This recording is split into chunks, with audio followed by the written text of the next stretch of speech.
मनसेला युतीचा नेमका काय प्रस्ताव द्यायचा आहे असा मोठा पेच शिवसेना उद्धव बाळासाहेब ठाकरे पक्षासमोर निर्माण झालेला आहे। कोणत्या जागांसाठी प्रस्ताव द्यायचा या कोंडीमध्ये शिवसेना उद्धव बाळासाहेब ठाकरे पक्ष आहे। कारण ठाकरे गट आणि मनसेचा काही भागांमध्ये मतदारांचे समसमान प्राबल्य असल्याने प्रस्ताव नेमका द्यायचा काय असा पेच आता निर्माण झाल्याचं कळतंय। तर दुसरीकडे शिवसेना उद्धव बाळासाहेब ठाकरे पक्षातील युती करायची की नाही हेच अजून निश्चित झालेले नाहीये। त्यामुळे कुणी काय अटी शर्ती घालणार हा प्रश्नच उद्भवत नाही अशी माहिती मनसेच्या गोटामधून मिळतेय।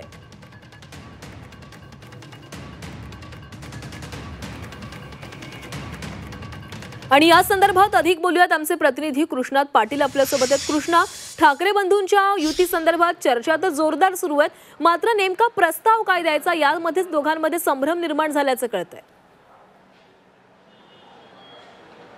हा संभ्रम आणखी वाढत गेलेला पाहायला मिळतोय। खास करून मुख्यमंत्री देवेंद्र फडणवीस आणि मनसे अध्यक्ष राज ठाकरे यांच्यातील झालेल्या भेटीनंतर दोन्ही म्हणजे मनसेचे कार्यकर्ते असू देत किंवा नेते असू देत आणि शिवसेना ठाकरे गटाचे नेते कार्यकर्ते यांच्यामधला देखील संभ्रम वाढत असलेला पाहायला मिळतोय। आणि या दोघांच्या भेटीमुळे मनसे अध्यक्ष राज ठाकरे हे उद्धव ठाकरे यांच्याशी चर्चा करतील किंवा युती संदर्भात पुढे जातील अशी शक्यता देखील वाटत नसल्याचं शिवसेनेच्या ठाकरे गटाच्या काही त्यांचं म्हणणं आहे। त्यामुळे नेमका युती संदर्भातला प्रस्ताव द्यायचा काय असा प्रश्न एक निर्माण होतोय। त्याचबरोबर सध्या मुंबई महापालिकेतली जी निवडणुकीची मागच्या संख्या पाहिली गेली तर नगरसेवकांची जवळपास 84 नगरसेवक हे शिवसेना ठाकरे गटाचे आले होते आणि जे 6-7 नगरसेवक मनसेचे आले होते ते देखील नंतर शिवसेना ठाकरे गटामध्ये गेले होते। त्यामुळे प्रस्ताव द्यायचा झाला तर कारण दोन्हींची जर बलस्थान आहेत किंवा बालेकिल्ले आहेत ते एकच असलेलं पाहायला मिळतोय। वरळी असू दे किंवा दादर असू दे, शिवडी परिसर असू दे,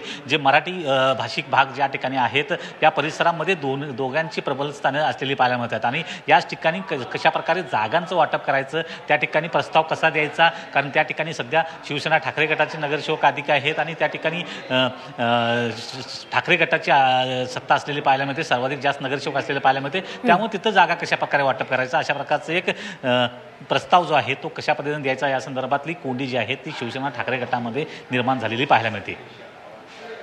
कृष्णात, आणि आणखी एक महत्त्वाचा मुद्दा म्हणजे असा की जरी या ठाकरे बंधूंची किंवा बंधूंची युती झाली तरी ठाकरेंचा जो पक्ष आहे म्हणजे शिवसेना उद्धव बाळासाहेब ठाकरे पक्षाचे आमदार जास्त आहेत, त्यांची ताकद जास्त आहे मनसेच्या तुलनेमध्ये। त्यामुळे जरी प्रस्ताव दिला तरी या प्रस्तावामध्ये ठाकरेंची ताकद किंवा ठाकरेंचं वर्चस्व जास्त असणार आहे असं देखील वाटू शकतंय।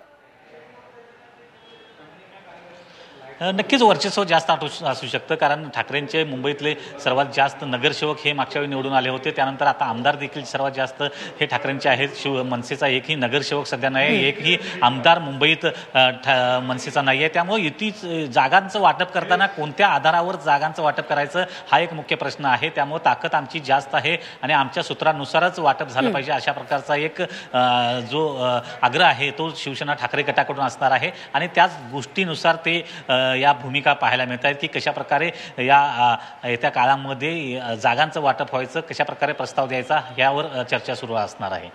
नक्कीच कृष्णात, धन्यवाद तुम्ही दिलेल्या सविस्तर माहितीसाठी। तर या प्रस्तावावर आता युतीचं घोडं अडलेलं आहे, त्यामुळे यावर तोडगा कधी निघतोय आणि खरंच ठाकरे बंधूंच्या युती संदर्भात काही पुढे हालचाली घडतात का हे पाहणं महत्त्वाचं ठरणार आहे।